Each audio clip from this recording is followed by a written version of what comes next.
alaikum everyone once again. I hope you enjoyed lunch. We are running a bit behind schedule and we have a few speakers left to end today's proceedings. First of all, I'd just like to thank everyone once again for being with us today, and everyone's taken time out to come today as well.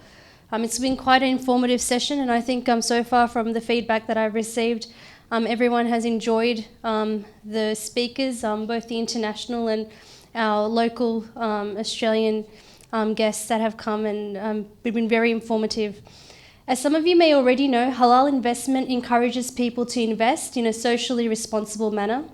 In order to do so, you need to know what you are investing in and be clear as to how you're managing your investment. And I think earlier one of the speakers also mentioned about corporate social responsibility. And I'm happy to see that the Islamic investment and halal investment and superannuation businesses in Australia are doing business in a corporate and ethically rightful manner. We are fortunate today that we have with us the CEO of Crescent Wealth, Mr. Talal Yassine, with us as a distinguished speaker. Mr. Talal Yassine currently serves as a non-executive director on the Whitlam Institute and as the chairman of the Australian Department of Foreign Affairs, Council of Australian Arab Relations. He has also served on the Australia Post, Board of Sydney Ports, Macquarie University and the Western Sydney Area Health Service. In an executive capacity, Mr. Talal spent 10 years at PwC as a director and a strategist, and at an investment firm Babcock & Brown in the corporate finance group, and later in technical real estate division. He has also held leadership positions in Better Place Australia, Platinum Hearing and Star Transport Australia. Mr. Yassin holds a Master of Laws, a Master of Business Administration, which was focused on international business strategy, as well as an honorary adjacent professorship within the Crawford School of Public Policy at the Australian National University and School of Business in the University of Western Sydney.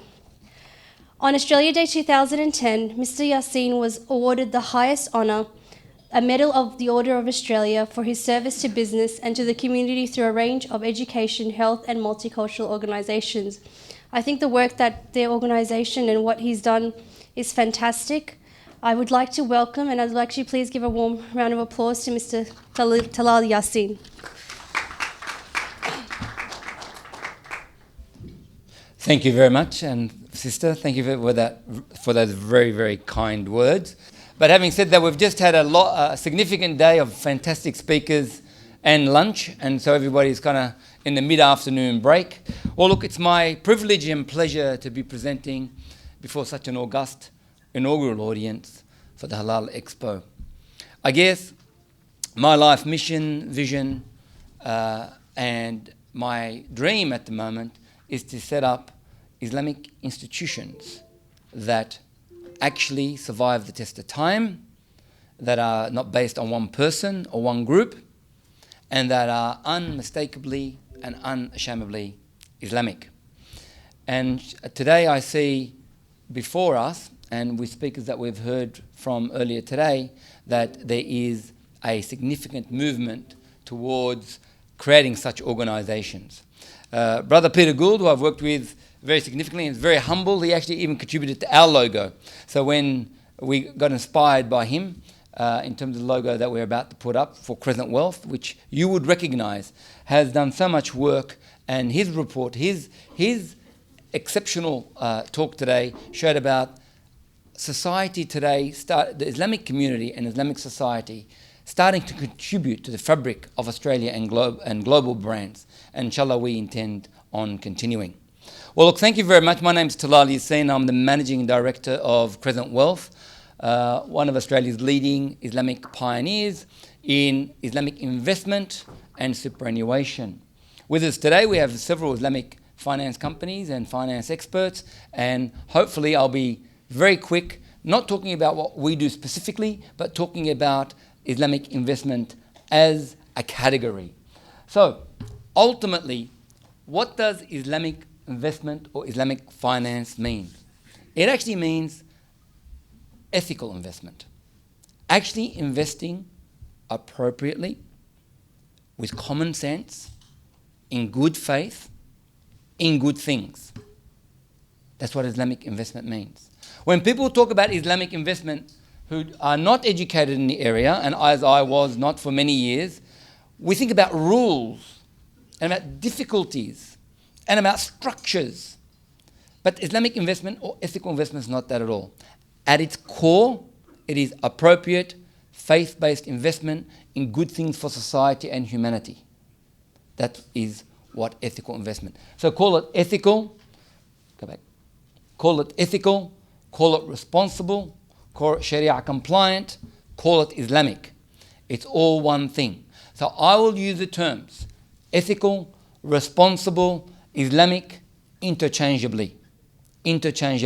Because just remember, Sharia and Sharia compliant investment and Islam itself is not only for Muslims, it is for everybody. It is for everybody.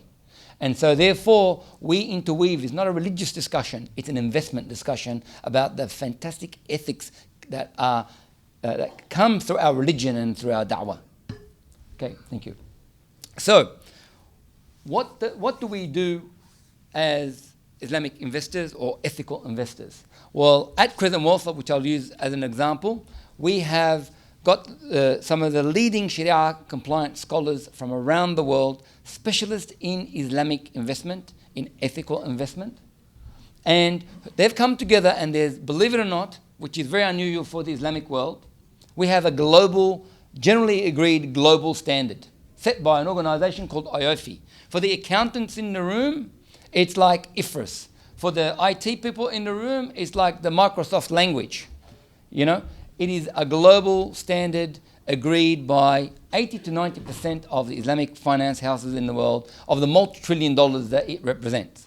They have set clear standards about what constitutes Sharia compliance or not Sharia compliance in investment, in insurance, and in loans. Now, Crescent Wealth only does investment and superannuation, but we comply, first of all, with that standard. There is a standard, you can Google it, you can go and say investments, IOFI, and you can look it up yourself. And I won't take you through that today about what it actually means, because it's something very much that is agreed across the world. Well, you then, once you have the standard, you then have a major firm, a PwC, a Deloitte, a KPMG, an Ernst & Young, that audits you and gives you a fatwa in using Islamic words, but gives you a ruling using ultra-ethical words that you are complying with the IOFI standard. So you have the standard and you say, our products are going to comply with that standard. And then you have an independent organization of you who are experts in the field that certify that what you are doing is in accordance with those standards. Then, once you're an investment company, you invest in many shares, you invest according to that standard, you invest with that Dar Sharia, which is a subsidiary of Dubai Islamic Bank, as an independent authority and review mechanism. You then have to work out which companies you invest in, which are Sharia compliant, which are ethical, or which are not. And we have Ideal Ratings, which is a global platform. Now what they do day in, day out is pick companies around the world, including in Australia, that meet the Sharia standard, that meet the ethical investment standard. And so you have, and these are all obviously paid entities, part of the ecosystem, and they have offices in the United States and in Cairo and in UAE. And Ideal Ratings is the company, or are the people that effectively curate the investments across the world that we invest in as Crescent Wealth. And it's a daily, weekly thing. It's not at once, it is continuously moving, especially when some companies start Sharia compliant and end up not being Sharia compliant, or start not Sharia compliant or not ethical and become ethical during their trade because they are on the stock market. And finally, Crescent Wealth is a brand and a badge and an ecosystem that has put all these together, inshallah, to make sure that we have a sustainable, long-term system that complies with IOFI standards, is reviewed by Dubai Islamic Bank's board, and that has an information service provider to ensure at every point in time, forever, inshallah, that we comply with the standard we seek to meet. So that is the ecosystem, because people say, okay, Sharia compliant, that's fantastic, you explained to me the rules. Tell me what system, tell me what process, tell me how I can be assured that it's Sharia compliant and it remains Sharia compliant. Next. So, fantastic you say, that's fantastic, it's very good. I've heard the doctor earlier today say something really, really important, the doctor from Manhaj al-Quran. He said, just because it is Sharia compliant, you cannot come to me and say, brother and sister, I will build you a house in heaven. You will lose on earth, but heaven is where your reward is. But you got to live in poverty. That's not true in Islam. It was never true before, and it's not true now. If we were to present a product to you, it's got to compete on the open market. And he said a very beautiful hadith about the Jews in Medina. That is the true Islam. Anybody who presents a product that is Islamically centric or ethically centric, it has to compete on its merits in the open market. And as a result, anybody in the Islamic finance industry, in Crescent Wealth no less, does not come to you and say, because you are Muslim, you should invest with us. You're required. It is mandatory. No, indeed. We are Muslim and we are unmistakably and unashamedly Sharia compliant. Alhamdulillah. Tick. But come and talk to us about our performance. Come and talk to us about our cost. Come and talk to us about our service. And then come and see whether what we provide is not only as good or competitive in the market, but better. We do not measure ourselves against other Islamic organizations in this country or against other Islamic organizations globally. We measure ourselves against Australian superannuation or investment funds in the mainstream market, because that is what you're entitled as a consumer to do. You're entitled to that. And so we don't want to be the best in the Islamic market. We're all friends. We're one group. We want to be the best in mainstream Australia. And you'll see a number of awards we've won. For example, our property product is third, over the last 3 years, is third in the country for return and for profit. And it's for those in the financial industry, it's Morningstar rated 5. For those who are normal people and don't get hung up by these stars, it's the best in the market. 5-star is the best in the market. It's like 5-star hotel. Well, in Dubai they have 7-star. I don't know how that happens, but it's actually only 5. Okay, so the growth has been phenomenal over a period of time, and I won't take you through billions and the trillions. This is a global figure. Next one, please. But then you say, that's fantastic. It's Sharia compliant. You want to be one of the best? You want me to compare? Well, let's compare for you. If you look at the MISCI Global ex-Australia Islamic Fund and the Global ex-Australia, so it's not including Australia, but the rest of the global investment on average, Islamic or ethical and non-ethical. If you look at it very closely, here's the global financial crisis. It's from August 2007 to February 2016. That's 2 months ago, ladies and gentlemen. Islamic has, or ethical, is 59% return compared to 52% conventional. 59% to 52% over the long period. That's a delta of 7%. This is globally. And when the markets globally are down, because we don't invest in banks, because we don't think they're ethical, Islamic investment rises because we are not exposed to debt or debt instruments or securitization and all the other technical words I can come at you as a banker. Let's just say we do not invest in banks or insurance companies that are part of the problem that we have. Just ask the people who suffered in the GFC. And if you look at in particular GFC, the fund did not lose as much money, even though it went down, was below par. That's a 0 there, as the conventional. Next, please. And so then you say, well, that's fantastic. That's a global figure. What about you? What about Crescent Wealth? I've taken the property fund. Look at our property fund there compared to the S&P A-REITs, or Australian Real Estate Investment Trusts, which are the major trusts in Australia on average. If you look at that graph there, in blue is Crescent Wealth. In red is the ASX 300 REIT. So they're the best property funds, the biggest property funds in the top 300 companies on the Australian Stock Exchange. And in red is AMI Property, which is another measure we have. Comparing to the two measures, Crescent Wealth is at 60% return. So we're not only going to build you a house in the hereafter, well, inshallah, we're going to build it in the here, in the present. Because Crescent Wealth is about growing together to retire in dignity and in honor for the entire Muslim community and growing the community's wealth. Next, please. Just to step back into the global just for a moment. Muslims represent 23% of the world's population. In terms of global retirement funds, we have less than 1%. So can I repeat that? We are Muslims, whatever country they come from, however they so identify, are 23% of the world's population. We only have 1% of the retirement funds. So what does that mean? Are Muslims and people of the Islamic faith or ethical people not entitled to retire in dignity and honor when they reach an age when they cannot sustain themselves? As we all know, the big superannuation plan or the pension plan of most people in the Muslim world or in the Western world of the Islamic faith is their pension schemes, their children. And that is not the right way to do it, not in our religion or anybody else's religion. Next. Of the top 300 pension funds in the world that manage just under $15 trillion, only 3 emanate from the Islamic world. And we're not one of them, of course. We're talking hundreds of millions, not trillions. Only 3 of the top 300, 1%. Next. Now, the other thing is that we suffer from is that when we do go into that market, when we do set up ethical institutions seeking to invest in an ethical manner, sustainably over a long period of time, to contribute to the wealth of the Muslim community, in the Islamic world and minorities in the Western world, these funds generally never get to 100 million or above.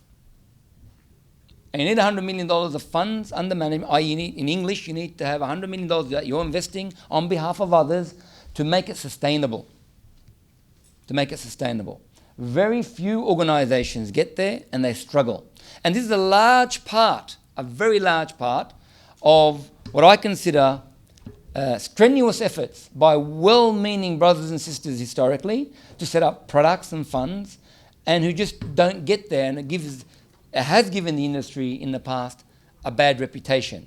Because the question is, yes, I believe, yes, I want to, yes, I believe I want to, but how do I know you're going to be around in 5 years' time? How can I guarantee that? Because it is my fund that I'm looking for. Remember the hadith we were saying, you need to compare it to the open market, and that comparison needs security and safety needs to include that. You need to be able to feel that you're here for the retirement, you're here for the 30-year stretch. Well, if you're not going to be in 5 years, where are my funds going to be? Now, if you are a public registered, public offer superannuation fund, there's a simple answer in Australia. I don't know globally what the answer is, but in Australia we have a very simple answer. And that is, we have a very complicated and safe system called the superannuation fund system. And if you're registered with them, then the money, it goes to a custodian, or a key, or a trustee.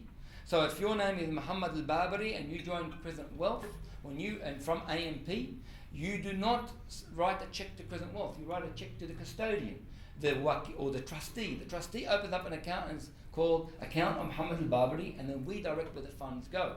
So we get to it can be 1 million, we can be 100 million, we can be 100 billion. Something happens to Crescent Wealth, your money is not with Crescent Wealth. Your money is with a custodian or invested. And that is why, as a registered organisation with APRA, in Australia, nobody has ever lost money in superannuation, the public offer superannuation. We're not talking about self-managed fund. We're talking public offer where you're with AMP or HESTA or Crescent Wealth, or you're with one of the majors. Nobody's ever lost money through misfortune, corruption, or theft. They've lost money on the stock market or in the investments, but that's normal. That's halal. And that's the only way to be halal. You can't guarantee return. But it is very important for us for you to understand that there's security in what we are doing as an industry now. Next. And so I just told you about the Australian industry. We told you about the global industry. In Australia, there's just under 2 trillion now. We have to update that figure because it goes up $1 million a day at least. It's just under 2 trillion, which is $2,000 billion in Australia. Not for Islamic super, for super generally. Australian Muslims are about 500,000, or 2.2%, which means in 2013, conservatively speaking, people of the Islamic faith had $10 billion. It sounds like big figures. $10 billion in superannuation. It's required. By 2020, it should be conservatively $22 billion. And we ask the question, What organisation, what sustainable, trusted organisation can invest its money to grow the wealth of the community, to give back to the community, and to allow our community to retire in dignity and in honour? And inshallah, we want to provide an answer to that.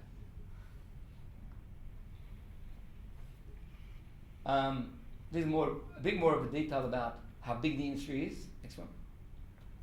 And this is the key objectives of Islamic retirement, which I've threaded into the talk continuously. Sorry, go back. Ensure all Muslims retire with dignity and honour. Lock in a long-term flow of capital that stimulates financial market development for the community and development in projects that the community wants us to focus on. We are now in the midst of linking up and expanding globally through sister and brother organisations in New Zealand, Malaysia, Bahrain, UAE and Saudi Arabia, and an organisation in South Africa called, you guessed it, Oasis Crescent. And I guess the bottom line, it's a last slide, is that we have nobody else to blame but ourselves in Australia. A land of the free, a land of the rule of law, a land where we have set up an Islamic pension fund, private pension fund, first in the world, with the support of the government, with the support of the regulator, with the support of the media, without unfettered access to whatever we needed. And it's now up to us as a community to organise ourselves in a way where we invest our own money, the returns we get are equal to the market returns, and we build wealth for our community like everybody else. Thank you very much for listening, and I hope I haven't bored you too much. Assalamu alaikum wa rahmatullah.